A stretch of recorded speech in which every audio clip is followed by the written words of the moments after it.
الرحمن الرحيم وإذ استسقى موسى لقومه فقلنا اضرب بعصاك الحجر فانفجرت منه 12 عينا قد علم كل أناس مشربهم كلوا واشربوا من رزق الله ولا تعثوا في الأرض مفسدين وَإِذْ قُلْتُمْ يَا مُوسَى لَن نَّصْبِرَ عَلَى طَعَامٍ وَاحِدٍ فَادْعُ لَنَا رَبَّكَ يُخْرِجْ الْأَرْضُ مِن بَقْلِهَا وَقِثَّائِهَا وَفُومِهَا وَعَدَسِهَا وَبَصَلِهَا قَالَ أَتَسْتَبْدِلُونَ الَّذِي هُوَ أَدْنَىٰ بِالَّذِي هُوَ خَيْرٌ اهبطوا مصرا فإن لكم ما سألتم وضربت عليهم الذلة والمسكنة وباءوا بغضب من الله ذلك بأنهم كانوا يكفرون بآيات الله ويقتلون النبيين بغير الحق ذلك بما عصوا وكانوا يعتدون آمنت بالله صدق الله العظيم اللهم صل على سيدنا ومولانا محمد وعلى آل سيدنا ومولانا محمد وبارك وسلم علیہ۔ اللہ تبارک و تعالی بنی اسرائیل کے اوپر ہونے والے انعامات کا تذکرہ فرما رہے ہیں، اور بدلے میں بنی اسرائیل کی طرف سے جو خباستیں کی گئیں، جو ناشکری کے معاملات کیے گئے، اللہ تبارک و تعالی ان کا تذکرہ بھی فرما رہے ہیں۔ اس رکوع میں تقریباً اللہ تعالی نے 10 انعامات جو بنی اسرائیل کے اوپر کیے گئے ان کا تذکرہ فرمایا کہ اللہ تبارک و تعالی نے فضیلت دی، پھر اللہ تبارک و تعالی نے فرعون سے نجات دی، اللہ تعالی نے کتاب دی، اسی طریقے سے ان کے شرک کرنے کے اوپر اللہ تبارک و تعالی نے ان کی توبہ کو قبول کیا، اسی طرح اللہ تبارک و تعالی نے ان کو مرنے کے بعد زندہ کیا، اور صحرائے طی کے اندر، وادی سینا کے اندر اللہ تعالی نے ان کے اوپر سایہ کیا، ان کے اوپر من و سلوہ اتارا۔ تو آگے سے انہوں نے کیا کیا اس کا بھی اللہ تبارک و تعالی نے تذکرہ فرمایا۔ وادی طی کے اندر 40 سال تک بھٹکنے پھرنے کے بعد پھر بالآخر وہ لوگ بیت المقدس کے اندر داخل ہوئے۔ اب جو بیت المقدس کے اندر ان کا داخل ہونا تھا، یعنی کہ اپنی زمین کے اندر، اپنی ارض شام کے اندر جہاں سے ان کے دادا حضرت یعقوب علیہ السلام آئے تھے، اس کے اندر انہوں نے واپس آنا تھا۔ تو اللہ تبارک و تعالی نے فرمایا کہ اس کے اندر جب تم نے داخل ہونا ہے تو 2 انداز اختیار کرنے ہیں۔ ایک تو یہ کرنا ہے کہ حالت سجدے میں داخل ہونا ہے، اس شہر کے اندر جب داخل ہونا ہے تو حالت سجدے میں داخل ہونا ہے، یعنی کہ عملاً حالت یہ ہونی چاہیے، اور زبان کے اوپر تمہارے کیا ہونا چاہیے؟ حتتن، یا اللہ ہم معافی طلب کرتے ہیں۔ گویا کہ اللہ تبارک و تعالی ان کی تربیت کر رہے ہیں کہ جب فتح ملے، غلبہ ملے، اچھے لمحات آئیں تو شکر کے ساتھ، یہ نہیں ہے کہ آدمی کو تکبر کا معاملہ کرنا چاہیے۔ اللہ کا جب بھی انعام ہو، پیارے پیغمبر علیہ السلام کی سیرت ہمارے سامنے ہے کہ مکہ فتح ہوتا ہے تو آپ صلی اللہ علیہ وسلم مکہ میں اس طرح داخل ہو رہے ہیں کہ آپ کی جو چہرہ ہے وہ اونٹ کی اس کوہان کے ساتھ لگ رہا تھا، اتنی عاجزی، اتنی انکساری کے ساتھ آپ صلی اللہ علیہ وسلم داخل ہو۔ تو اسی طرح ان کو بھی کہا گیا کہ جب تم نے شہر کے اندر داخل ہونا ہے وَادْخُلُوا الْبَابَ سُجَّدًا، تو داخل ہونا ہے سجدہ کرتے ہوئے۔ اب سجدہ کرتے ہوئے کا مطلب کیا ہے؟ اس کے 2-3 مفہوم جو ہیں وہ مفسرین نے بیان کیے، کیونکہ حالت سجدے کے اندر تو شہر کے اندر داخل ہونا ممکن ہی نہیں ہے، کوئی بندہ سجدے کے اندر ہو تو وہ کیسے داخل ہوگا؟ یہ تو ایک بڑی مزے کا خیز قسم کی صورتحال بن جاتی ہے۔ اصل کے اندر یہاں پر مراد یہ ہے وَادْخُلُوا الْبَابَ سُجَّدًا، بعض مفسرین کے نزدیک کہ جب شہر میں داخل ہونے کا ٹائم ہو نا تو پہلے نوافل ادا کر لینا، پہلے سجدہ کرنا، پھر شہر کے اندر داخل ہونا۔ یہ دوسرا مطلب یہ ہے کہ جب شہر میں داخل ہونا تو شہر کے اندر جو عبادت گاہ ہے وہاں جا کر سب سے پہلے تم نے سجدہ شکر ادا کرنا ہے، نوافل ادا کرنے ہیں، اللہ تعالیٰ کی عبادت کرنی۔ اور تیسرا مطلب یہ ہے وَادْخُلُوا الْبَابَ سُجَّدًا کہ حالت سجدے میں داخل ہونا ہے۔ اگر آپ کو یاد ہو تو جہاں پر ہم نے حضرت آدم علیہ السلام کا تذکرہ کیا تھا تو وہاں پر ہم نے ذکر کیا تھا کہ سجدے کے دو معنی ہوتے ہیں، ایک تو اصطلاحی سجدہ ہے کہ آپ اپنے ماتھے کو زمین کے اوپر رکھ دیتے ہیں، اور ایک سجدہ کیا ہوتا ہے، محض تعظیم کرنا، جھک جانا، انحناء کو بھی سجدہ کہتے ہیں کہ سر کو جھکا لینا، سر تسلیم خم کر دینا۔ تو یہاں پر اللہ تعالیٰ فرما رہے ہیں کہ جب داخل ہونا ہے نا شہر کے دروازے کے اندر سجدن، تو اپنے سروں کو جھکا کر تعظیم کے ساتھ، عاجزی کے ساتھ، انکساری کے ساتھ تم نے داخل ہونا۔ اور زبان پر کیا ہونا چاہیے؟ مفسرین نے لکھا ہے کہ جب یہ داخل ہوئے تو انہوں نے بڑی الٹی حرکات کی، بجائے اس کے کہ احترام کے ساتھ، تعظیم کے ساتھ داخل ہوتے، یہ انہوں نے اپنے چہرے جو ہے نا آسمان کی طرف کر لیے اور ایسے زمین کے اوپر گھسٹتے ہوئے یہ شہر کے اندر داخل ہوئے۔ یہ نہیں کہ اللہ تعالیٰ کے احکامات کا ایک طرح سے انہوں نے مذاق بنایا۔ دوسرا اللہ تعالیٰ نے فرمایا کہ قولوا حطۃ، تمہاری زبان پر معافی کا نغمہ ہونا چاہیے اللہ تعالیٰ سے، یا اللہ ہم معافی مانگتے ہیں، یا اللہ ہم اپنے گناہوں کا آپ کے سامنے مسئلہ رکھتے ہیں۔ نغفر لکم خطایاکم، اللہ تعالیٰ فرماتے ہیں کہ اگر اس طریقے سے داخل ہوگے نا شہر کے اندر، نغفر لکم، ہم معاف کر دیں گے تمہارے لیے، خطایاکم، تمہاری غلطیوں کو، جتنے تم نے قصور کیے، کوتاہیاں کی، سارے معاف کر دیے جائیں گے۔ وسنزید المحسنین، اور ہم ان قریب زیادہ دیں گے جو دل سے نیکی کرنے والے ہوتے ہیں۔ فبدل الذین ظلموا، پس تبدیل کر دیا ان لوگوں نے جنہوں نے ظلم کیا، قولا، بات کو، کہا گیا تھا کہ حطۃ کہنا ہے تو انہوں نے کہنا شروع کر دیا حنطۃ۔ حنطۃ کا مطلب کیا ہے کہ ہمیں تو کھانا چاہیے، ہمیں تو گندم چاہیے، ہمیں تو رزق چاہیے، ہمیں تو دنیا کے اسباب چاہیے۔ قولا غیر الذی قیل لہم، اس جملے کے بدلے میں جو جملہ ان کو کہا گیا تھا انہوں نے اور جملہ اختیار کر لیا، یعنی کہ بجائے اس کے کہ وہ جو روحانی مقصد تھا اس کو پیش نظر رکھتے، انہوں نے اپنا مادی جو ہے اس مقصد کو سامنے رکھ لیا۔ ہمارا بھی یہی معاملہ ہے نا کہ جہاں پہ روحانی رزق کی فکر نہیں ہے، ہمیں صرف اپنے مادی رزق کی فکر ہے، صرف مال چاہیے، پیسہ چاہیے، رزق چاہیے، کھانا پینا، پیٹ۔ ہماری گفتگو شروع ہوتی ہے کھانے پینے سے اور ختم ہوتی ہے کھانے پینے کے اوپر۔ تو یہی معاملہ ان کے ساتھ بھی تھا کہ کھانا پینا یعنی کہ عبادت یا اللہ کی رضا، یہ ساری چیزیں کیا ہیں، روحانیت بالکل پیچھے رہ گئی ہے، اور مادیت کیا ہے، وہ سب سے آگے ہے، لنگر سب سے آگے ہوتا ہے۔ یعنی کہ بجائے اس کے کہ دین سیکھنا یا کوئی یہ مقاصد ہمارے سامنے ہو، ہم پوچھتے ہیں کہ لنگر کیا ہوگا۔ تو ان لوگوں کا بھی یہی معاملہ تھا کہ بجائے اس کے کہ توبہ، استغفار، روحانی فوائد کو دیکھتے، انہوں نے اپنے پیٹ کی طرف نظر کی، تو فرمایا کہ فبدل الذین ظلموا قولا غیر الذی قیل لہم، انہوں نے جملہ بدل دیا، انہوں نے حرکت بدل دی، عاجزی کی بجائے تکبر کے ساتھ داخل ہوئے۔ فَأَنزَلْنَا عَلَى الَّذِينَ ظَلَمُوا، پس ہم نے اتارا ان لوگوں کے اوپر جنہوں نے ظلم کیا، رجزن، عذاب، من السماء، آسمان کی طرف سے۔ آسمان کی طرف سے عذاب کا مطلب کیا ہے؟ جب بھی کوئی ایسی پریشانی آتی ہے نا، کوئی ایسی بیماری، ایسی مصیبت جس کا سبب سمجھ نہ آئے، تو کہتے ہیں کہ اوپر سے بیماری آئی ہے۔ یعنی کچھ اسباب ہوتے ہیں نا، کچھ بیماریاں ہوتی ہیں، ان کے علل، اسباب، کاز وغیرہ پتہ ہوتے ہیں، محرکات پتہ ہوتے ہیں۔ کچھ بیماریاں ایسی ہوتی ہیں کہ بندہ کہتا ہے کہ پتہ نہیں کدھر سے آ گئی، ہم بھی کہتے ہیں نا پتہ نہیں اوپر سے اتری ہے کوئی چیز۔ تو جیسے کرونا وائرس ہے، ایسے لگتا ہے کہ اوپر سے اترا ہے۔ تو اللہ تعالیٰ فرماتے ہیں کہ ایسا ہم نے ان کے اوپر عذاب مسلط کیا آسمان کی طرف سے۔ بعض مفسرین نے لکھا ہے کہ طاعون کے اندر وہ لوگ مبتلا ہو گئے، کیوں؟ بما کانوا یفسقون، کیونکہ انہوں نے کیا کیا، حد اعتدال کو کراس کیا، حد انسانیت سے وہ نکل گئے تھے، تو اللہ تعالیٰ کی طرف سے عذاب ہے۔ اب دیکھیں ان کو ایک جملہ کہا گیا تھا کہ آپ نے حطۃ کہنا ہے، انہوں نے تبدیل کر کے کیا کر دیا، حنطۃ کر دیا۔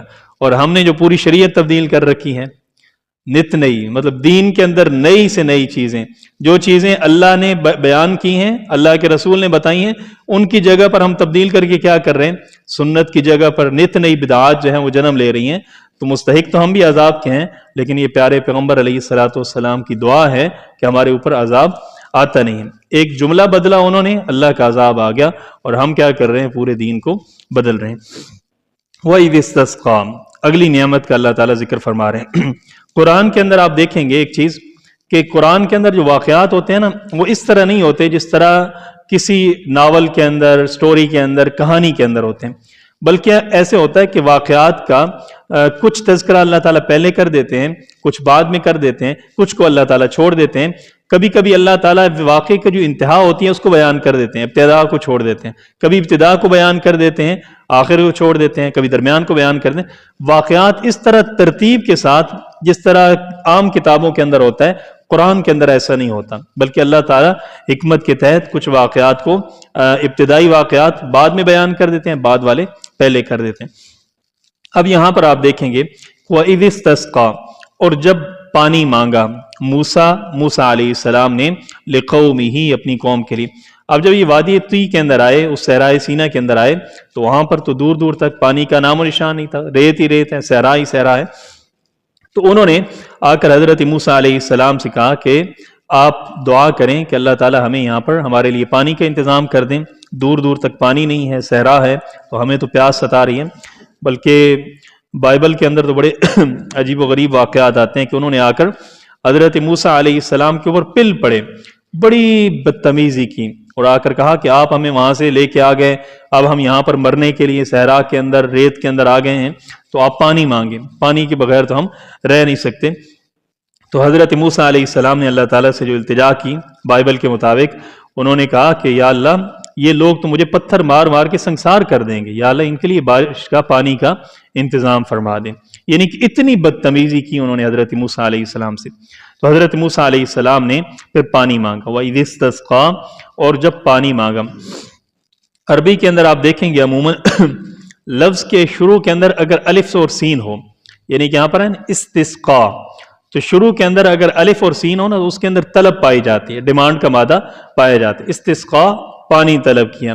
اسی طرح ہم کہتے ہیں استفتاء فتویٰ طلب کرنا، استشفاء سفارش طلب کرنا، یعنی کہ جب بھی کسی چیز کے اندر طلب کا مادہ پایا جاتا ہے نا تو اس کے اندر ابتدا کے اندر الف اور سین کا یہ لگایا جاتا ہے۔ استسقاء پانی مانگا، صلاۃ الاستسقاء بھی پڑھتے ہیں نا، ایسی نماز جس کے اندر بارش مانگی جاتی ہے، پانی مانگا جاتا ہے۔ بدعات اتنی زیادہ ہو گئی ہیں نا کہ سنت تو پیچھے رہ گئی ہے۔ کتنے لوگ ہوں گے جنہوں نے زندگی کے اندر نماز استسقاء پڑھی ہے؟ آپ میں سے کوئی بیٹھا ہے؟ آپ نے پڑھی؟ اور کتنے لوگ ہیں؟ حالانکہ نماز آپ نے بھی پڑھی ہے، آپ نے بھی پڑھی۔ کتنے لوگ بیٹھے ہیں لیکن ہم نے نماز استسقاء زندگی کے اندر نہیں پڑھی۔ ایسی سنتیں ہیں جو بالکل دم توڑتی جا رہی ہیں۔ حالانکہ آپ صلی اللہ علیہ وسلم کا معمول تھا، بارش کی حاجت ہوتی تو آپ صلی اللہ علیہ وسلم کیا کرتے تھے؟ صلاۃ الاستسقاء پڑھتے تھے۔ تو جب بھی کسی معاشرے کے اندر بدعات آتی ہیں نا، دین کے اندر نئی چیزیں داخل ہوتی ہیں، تو جو اصل چیزیں ہوتی ہیں نا اللہ تعالیٰ ان کو اٹھانا شروع کر دیتے ہیں۔ بدعات زیادہ ہوتی جا رہی ہیں، سنتیں کیا ہے؟ آہستہ آہستہ اٹھتی جا رہی ہیں۔ صلاۃ الاستسقاء ایک تو طریقہ ہوتا ہے نماز پڑھ کر دعا کی جاتی ہے تو اللہ تبارک و تعالی بارش، یا پھر بارش کی دعا کرنا بھی آپ صلی اللہ علیہ وسلم سے ثابت ہے کہ ممبر کے اوپر بیٹھے تھے اور ایک آدمی آیا، صحابی آیا، دروازے سے داخل ہوا، یا رسول اللہ دعا کریں، راستے بند ہو گئے ہیں، مویشی مر رہے ہیں، گھاس کا تنکا تک نہیں ہے، یا رسول اللہ دعا کریں۔ آپ صلی اللہ علیہ وسلم نے ہاتھ اٹھائے، جمعے کا دن تھا، تو وہ صحابی جو روایت کرتے ہیں وہ کہتے ہیں کہ آپ صلی اللہ علیہ وسلم نے دعا کی، اور ہم نے جب جمعے کی نماز ادا کی تو ایسے بارش برسی کہ ہمارے جو ماتھے تھے، یعنی کہ مسجد نبوی کی چھت جو تھی وہ کچی تھی، اتنی بارش برسی کے نیچے کیچڑ ہو گیا، ہم نے کیچڑ کے اندر سجدہ کیا، یعنی کہ آپ صلی اللہ علیہ وسلم کی دعا کو اللہ تعالیٰ نے ایسے قبول کیا۔ کہتے ہیں کہ پورا ہفتہ گزر گیا اور بارش ہوتی رہی، پھر اگلا ہفتہ آیا، جمعے کا دن آیا، آپ صلی اللہ علیہ وسلم ممبر پہ بیٹھے، پھر ایک بندہ داخل ہوا، یا رسول اللہ اتنی بارشیں کہ راستے بند ہو گئے ہیں، پانی پانی ہے، جانوروں کو چرانا مشکل ہو گئے ہیں، یا رسول اللہ دعا کریں۔ آپ صلی اللہ علیہ وسلم نے دعا کی اور ایسے لگتا تھا کہ جیسے آپ صلی اللہ علیہ وسلم ہاتھ کے ذریعے بادلوں کو ہٹا رہے ہیں۔ راوی جو روایت کرتے ہیں کہتے ہیں میں نے مڑ کے دیکھا تو بادل ہی بادل تھے، لیکن جیسے ہی آپ صلی اللہ علیہ وسلم نے دعا مکمل کی تو وہ سارے بادل کیا ہو گئے؟ ادھر ادھر ہو گئے۔